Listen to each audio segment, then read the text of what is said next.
Hello, my name is Joanna. You can order my books on amazon.com/author/Joanna. You can listen to my songs on broadjam.com/Joanna Ministries. My YouTube channel is youtube.com/Joanna Ministry, and you can follow me on Facebook and Twitter. The title of this video is Ascension versus Rapture. Now, Jesus rose in his body.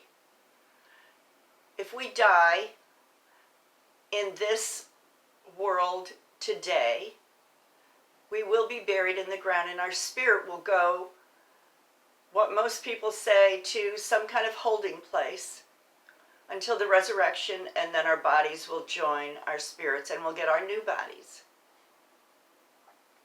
So Jesus just rose from the dead in his body.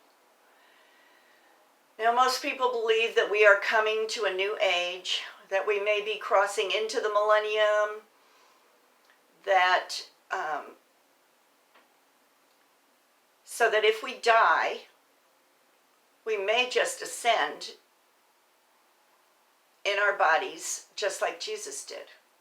And I'm beginning to think that this ascension that Jesus did is really what it's all about.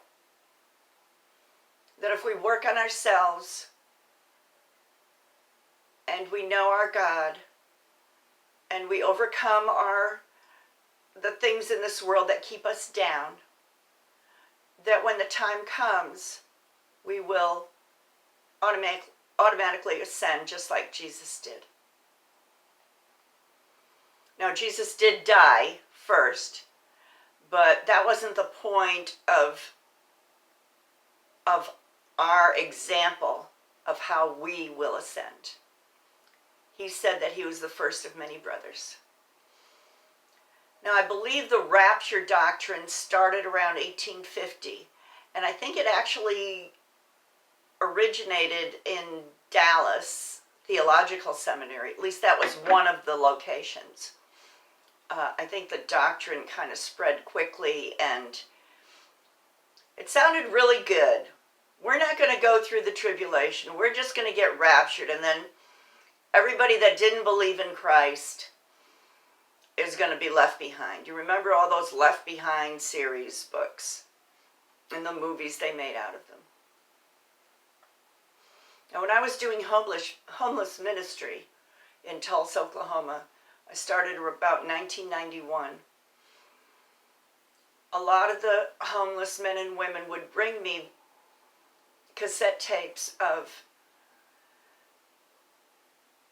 rapture doctrine, but probably not pre-trib rapture. There were a lot of people out there at that time that were beginning to dispute the pre-trib rapture doctrine. I actually took a seminary class on eschatology, and the textbook that I had said that from what was in the Bible, he could find no reason that we would be raptured and then Jesus would come back later and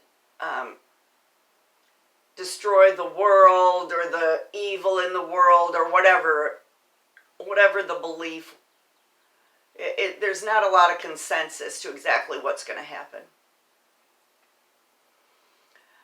So there's a lot of people questioning this pre-trib rapture today.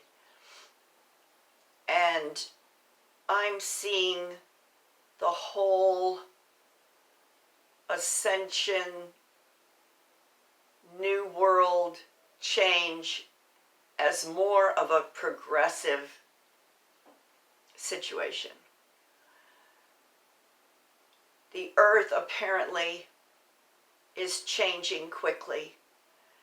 And again, all the YouTube videos that I watch all the time, there's beginning to be an agreement about that we are already ascending, already beginning to ascend, that our bodies are actually being changed, that they were always created to ascend into the fifth dimension, into a higher plane, And so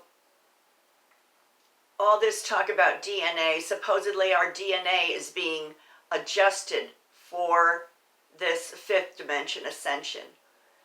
That all this talk about the matrix, the third dimensional matrix, that we're living in this 3D world, but actually we aren't meant to live here, that we're really 5D beings, and that we are ascending, gradually changing, and the earth is also changing gradually into the new earth. Now, a lot of light and love is supposedly being poured out on us at this time. And I do feel that there are some big changes happening. Obviously, the light is changing all around us. The color of the sun is changing. It's becoming more white than it used to be. It used to be kind of a yellow sun. But the point of all this is, if we're doing the work on ourselves, that we're forgiving and giving up our resentments and becoming light, then these actions shouldn't be that unusual. It should be a natural process for us to ascend as Jesus ascended. Now, Jesus is called by a lot of people the ascended master. So he's our example. The rapture doctrine that was perpetuated for so many years, I felt caused people to be weak in faith. That they didn't feel like they had to change themselves or do anything at all except wait for God to come and rapture them. And I really talked a lot against it. Now, with all the talk about the Bible not being completely true, I think we do have to keep an open mind on exactly what our part is and what is God's part. A lot of people are experiencing a lot of physical symptoms, ringing in the ears, no energy. I've been like that for so many years that I don't really notice that much of a difference. But I have had a lot of spiritual awakening type experiences lately. And I am beginning to actually experience the peace that I've always wanted.